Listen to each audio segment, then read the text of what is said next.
Greetings,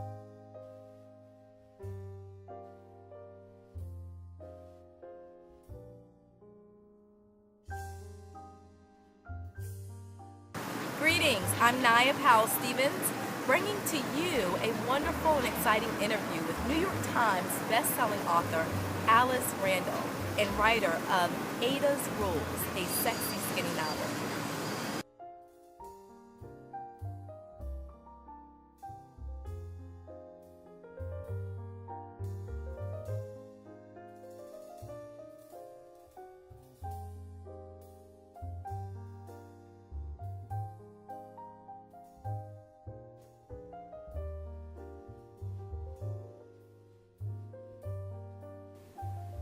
Greetings and welcome to episode 6 of the Utopia Living Show. Today we have Alice Randall, New York Times best-selling author, and today we're going to talk about your awesome new sexy skinny novel, Ada's Rules, which is a wonderful read, and we're just going to find out what inspired the writing and what your whole vision is for this book and the revolution that you have begun. Now, I'm so excited to be here with you and bring the 888 to your listeners. That's walk 8 miles each week, sleep 8 hours each night, and drink 8 glasses of water. Yes. We've got it here, ladies, each day. So we need a food culture revolution in America and in Black America. So that's what inspired me, and I'm so excited to be here with women like you who are being allies in that change. Well, I am certainly excited and honored to be an ally. It was wonderful to meet you, I guess, a little over a month ago at an art gallery showing, and knowing that your book was about to come out. And today it makes the eve of 1 month that your book rolled out, because your book actually was released on May 6th. Exactly, that's the book's birthday, and we've made a lot of progress. We've been started in Montgomery, Alabama. We've had Alice Randall Day in Jackson, Tennessee. But it's really exciting to get with the cyber visitors, and also I know that aside from being involved with Utopian Living and this wonderful show, that you're First Lady of a church, yes, the Village Church. And it's so exciting this last month to be joining with women of various churches as we worked for our health and our spirituality and our fitness. I just love how innovative and creative you've been with this book, and in starting these Ada's armies. I'm so excited about the Village Church being your first, I would say, church and faith-based kind of division. Absolutely, and we hope the first of many through the stroke belt, but this will always be the first one. Yes. And the leader. Yes. I'm very excited about that. Well, we had a meeting on yesterday with our health and wellness ministry at the Village, and the ladies are so excited about getting started and rolling out an 8-week book club boot camp. So we're going to come together for 8 weeks. We're going to discuss the book. We're going to make sure that we're incorporating some workouts and some walk and talks. And I actually had a chance to participate in a Ada's Army walk and talk on this past Saturday at Centennial Park here in Nashville. And that was put together by one of the attendees of your book signing. Exactly. We've got some groups that are starting their own, and we've got some groups like yours that we are actually partnering with and providing some books to get started. But we want to encourage innovation, that we all have to take control of our own health, that Ada's Rules is Ada's Rules, that she creates for herself, and every woman in America needs to come up with her own. Yes. And we provide guidelines and structures, but we're really providing an invitation for you to get creative about health. And we're certainly excited about doing that and rotating some workouts. I loved at your book signing how you had these little Zumba breaks and hula hoop breaks, and I thought that was so cute. And so we're excited about incorporating some of that same sort of creative fitness into our ministry, along with reading the book and reading the 53 Ada's Rules, 53 rules for 53 weeks, or 52 weeks plus a bonus one.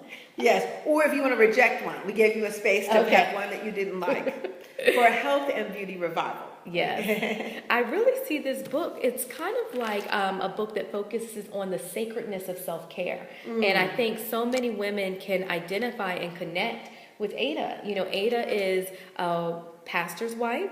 She's a mother. She runs a daycare. She's overworked.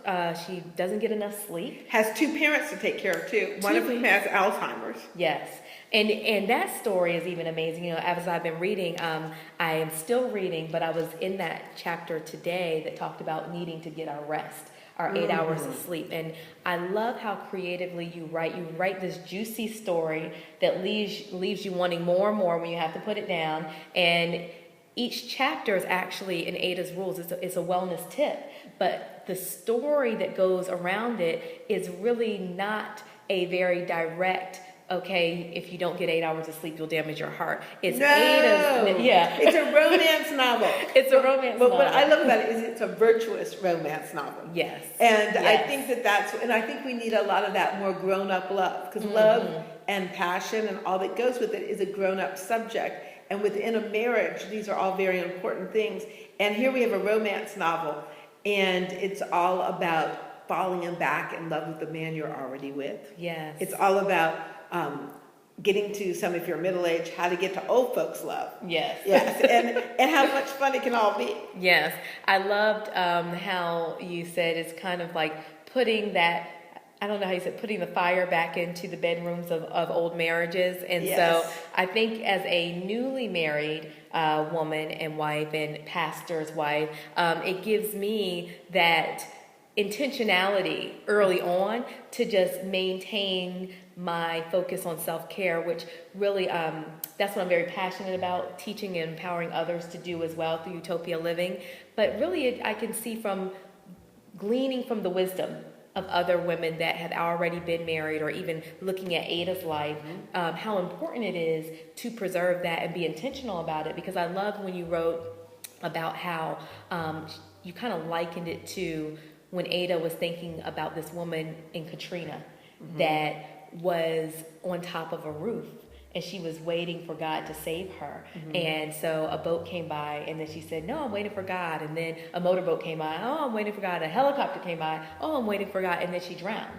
And then so when she got to heaven, she said, God, why didn't you save me? He said, I said all kinds of ways to save you, and you rejected them. And how Ada parallels that to how she did not preserve and save her own beauty and her own self. And I thought that was so profound, because she was this woman that was just naturally and organically beautiful and didn't have to work for it, but then she neglected herself. Just little things like not wearing sunglasses and your eyes get damaged, not putting on sunscreen, and some bigger things. She's busy taking care of her parents, or perhaps didn't get a mammogram.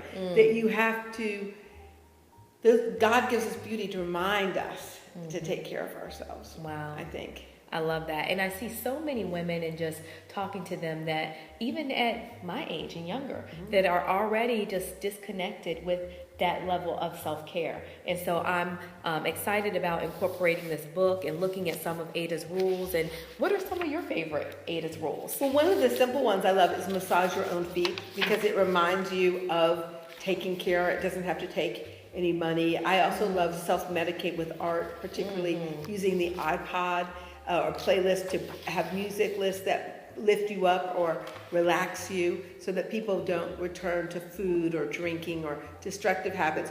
Because we all need times when we need a quick pick-me-up. Yes. Or we need something that will, quote-unquote, help chill us out. Yes. When moments like that, we need to remember about the importance of getting into our bathtub with a book. Yes. Sometimes that book can be a romance novel. Sometimes that book can be your devotional or your favorite Bible chapters. I love always Genesis, but I love Wuthering Heights, that we can, but we need to look to art and religion to be the thing we can lean on. Yes, absolutely. I identify with that. I try to soak in the tub every single day, Oh, because wonderful. it's just a wonderful way to give your body hydrotherapy and to totally relax the muscles and soak and let the steam. It's good for your skin, and putting in some bath salts. And you have beautiful skin. Thank you all you. cannot see that her Thank skin you. is so beautiful. Thank you. Yours is too. Thank you so much.